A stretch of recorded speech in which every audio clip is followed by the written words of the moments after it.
মহাপ্রসাদে গোবিন্দে নামো ব্রহ্মণি বৈষ্ণবে স্বল্পপুণ্যবতাং রাজন বিশ্বাসেনৈব জায়তে শরীর বিদ্যাজাল জরেন্দ্রিয় তাহে কাল জীবে ফেলে বিষয় সাগরে তার মধ্যে জিহ্বা অতি লোভময় সুদূরমতি তাকে যে তা কঠিন সংসারে কৃষ্ণ বড়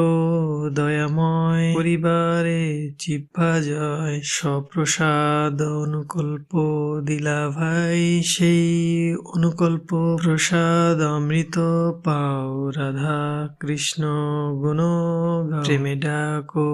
চৈতন্য নিতাই জয় শ্রীকৃষ্ণ চৈতন্য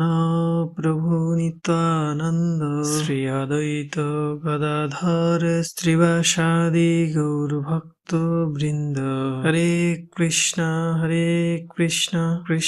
কৃষ্ণ হরে হরে হরে রাম রাম রাম হরে হরে।